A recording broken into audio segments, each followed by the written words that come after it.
സംസ്ഥാനത്ത് ലോക്സഭാ തെരഞ്ഞെടുപ്പിന്റെ പരസ്യ പ്രചാരണം നാളെ അവസാനിക്കുകയാണ്.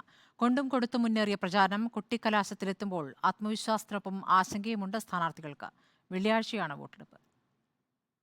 തെരഞ്ഞെടുപ്പ് പ്രചരണ രംഗത്ത് കഴിഞ്ഞ ഒരു മാസക്കാലം കേരളം കണ്ടത് മുന്നണികളുടെ ശക്തി പ്രകടനം കൂടിയായിരുന്നു. ആ ബലാബല പരീക്ഷണത്തിന്റെ മാറ്റുരയ്ക്കൽ വേദിയായി നാളത്തെ കലാശക്കൊട്ട് മാറും. വീറും വാശിയും ആവാഹിച്ച ആവേശം കൊട്ടിയിറങ്ങിക്കഴിഞ്ഞാൽ പിന്നെയുള്ളത് നിശബ്ദ പ്രചരണത്തിന്റെ മണിക്കൂറുകൾ. പരസ്യ പ്രചരണം അവസാനിക്കാൻ മണിക്കൂറുകൾ മാത്രം ശേഷിക്കെ ആരോപണ പ്രത്യാരോപണങ്ങൾക്കും വാക്പോരിനും മൂർച്ചയേറുകയാണ്. പൗരത്വ നിയമവും സിദ്ധാർത്ഥന്റെ മരണവുമായിരുന്നു ആദ്യഘട്ട പ്രചരണത്തിലെ കേന്ദ്ര ബിന്ദു. ഇപ്പോഴത് പ്രധാനമന്ത്രിയുടെ വംശീയ പ്രസംഗത്തിലും PV അൻവറിന്റെ വിവാദ പരാമർശത്തിലും എത്തി നിൽക്കുന്നു.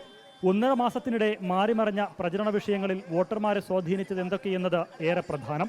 ദേശീയ നേതാക്കൾ ഉൾപ്പെടെ കളത്തിലിറങ്ങി കൊണ്ടും കൊടുത്തും മുന്നേറിയ പ്രചരണരംഗം തിളച്ചുമറിയുമ്പോൾ അവസാനവട്ട വോട്ടുമുറപ്പിക്കാൻ നെട്ടോട്ടമോടുകയാണ് മുന്നണികളും സ്ഥാനാർത്ഥികളും. വെള്ളിയാഴ്ച സംസ്ഥാനം പോളിംഗ് ബൂത്തിലേക്ക് നീങ്ങുമ്പോൾ അടിയൊഴുക്കുകളിൽ വലിയ ആശങ്കയുമുണ്ട് നേതാക്കൾക്ക്. പ്രവചനാതീതമായ ആ അടിയൊഴുക്കുകളിലെ സസ്പെൻസ് തന്നെയാകും ഈ തിരഞ്ഞെടുപ്പിൽ നിർണായകമാവുക.